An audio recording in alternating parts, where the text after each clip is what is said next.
Nous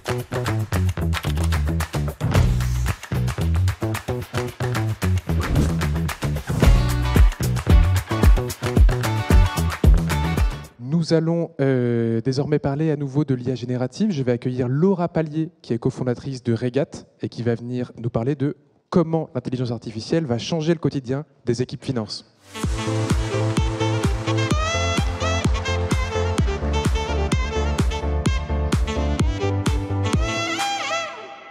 Bonjour à tous. Donc, du coup, je m'appelle Laura Pallier. Pour vous présenter un peu mon parcours, peut-être, avant d'enchaîner sur la thématique qui nous intéresse, j'ai fait du cabinet, comme beaucoup de personnes, pendant 7 ans, en audit et en conseil aux directions financières. Ensuite, j'ai été directrice financière moi-même dans une start-up pendant 5 ans, qui a connu une belle croissance et qu'on a revendu à un concurrent américain qui était backupé par un fonds de private equity. Et enfin, quand j'ai fini cette aventure-là, je me suis dit, qu'est-ce que je vais faire ? Et j'ai commencé à chercher un poste de DAF dans une autre structure. Et là, c'est proposé à moi l'opportunité de créer Regat. Regat, c'est un outil qui permet de se brancher sur votre logiciel de comptabilité et de gérer toutes les thématiques qu'une direction financière a besoin de traiter à un seul endroit, à savoir gérer ses factures fournisseurs.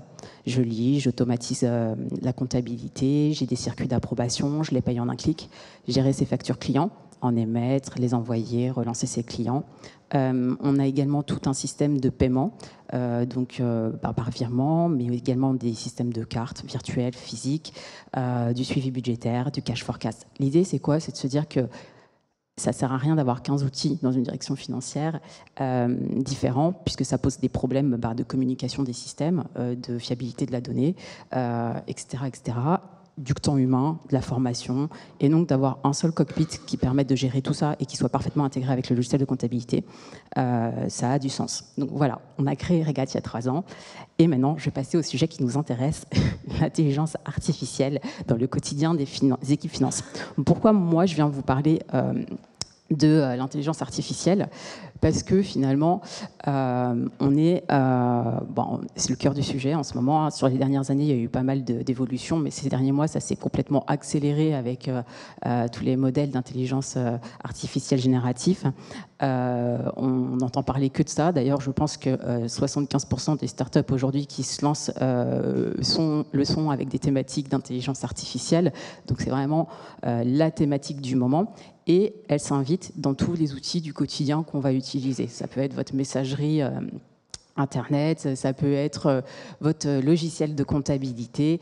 Il y a plein de thématiques différentes.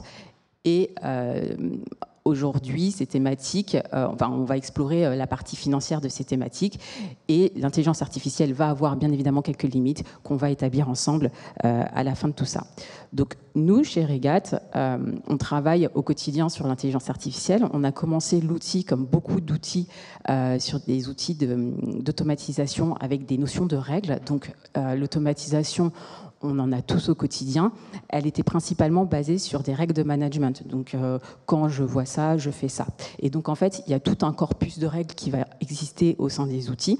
Et ça va poser la question de la scalabilité et de la maintenabilité des systèmes. Parce que quand il y a des évolutions et qu'on a créé des règles comme ça, et potentiellement qu'il y en a 1 millier de règles, et ben, à la fin, on va avoir des problématiques moi je voulais plus que ça agisse comme ça, mais comme j'ai 15 règles différentes qui vont dans tous les sens, ça peut créer des problématiques.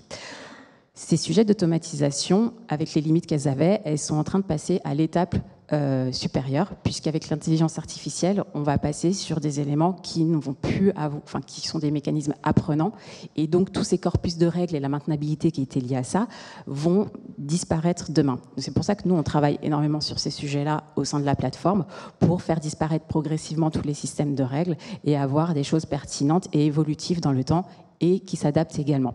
Donc, qu'est-ce qu'on appelle l'intelligence artificielle? Parce qu'en fait, on a l'impression qu'on est en train de parler de science-fiction, mais c'est des choses très concrètes du quotidien. C'est par exemple recevoir une facture et avoir une écriture automatique sans que ce soit basé sur une règle. c'est lire une facture via un OCR, récupérer la donnée et que ça le fasse de façon intelligente et non pas comme les projets technologiques qu'on avait dans les anciennes boîtes avant où en fait on allait faire des masques sur toutes les factures et à chaque fois qu'on avait une autre facture, il fallait refaire un masque pour aller dire là où il faut prendre l'information. Là, ce qu'on est en train de se dire, c'est que de façon intelligente, le système va lire les éléments, va générer les écritures, même s'il ne connaît pas la facture.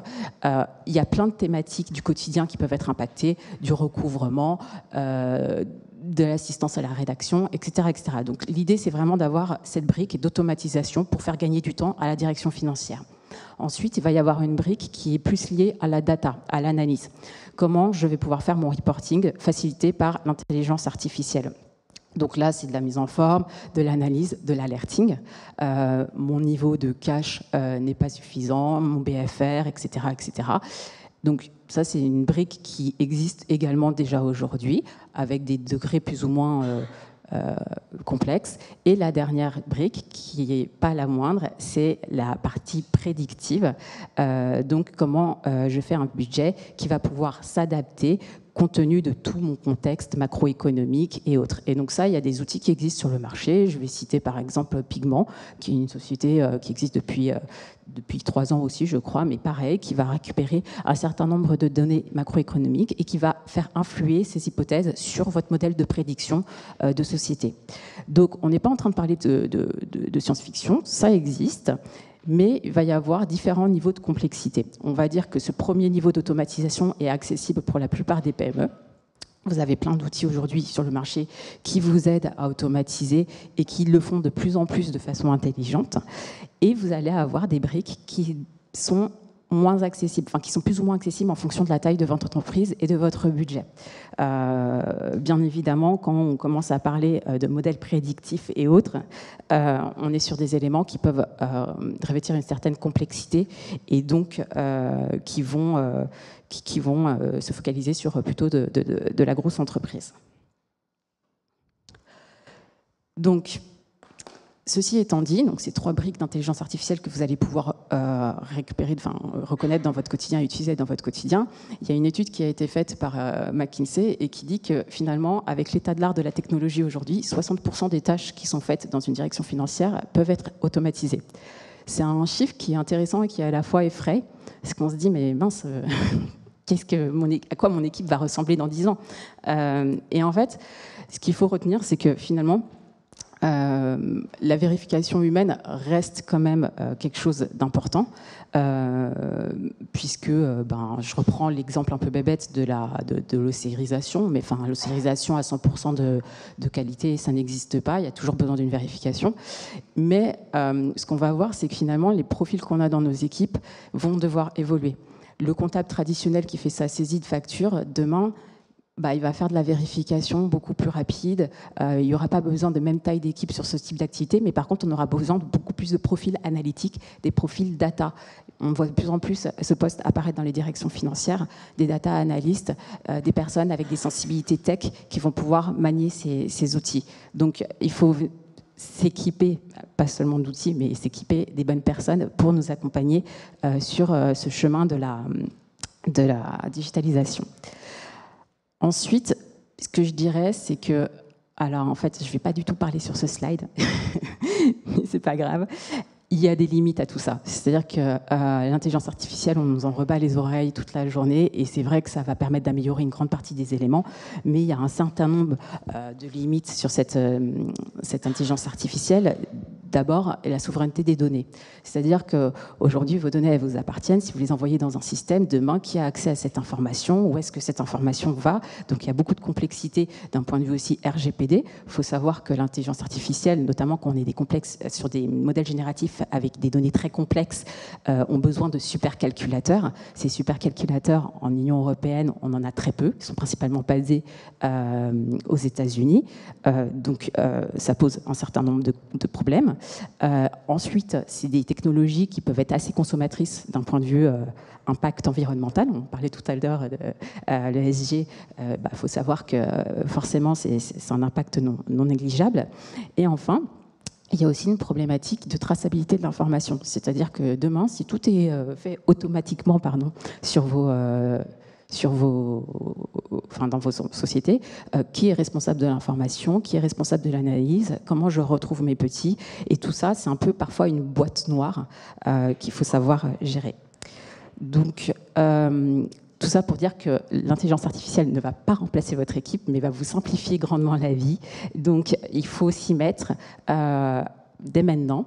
Il y a une première étape qui est assez simple, qui est la digitalisation de votre équipe finance, l'automatisation, l'aide opérationnelle au quotidien. Et après, il y a les prochaines étapes, mais montez d'abord sur la première marche avant d'aller sur les autres, la prédiction, l'aide à l'analyse.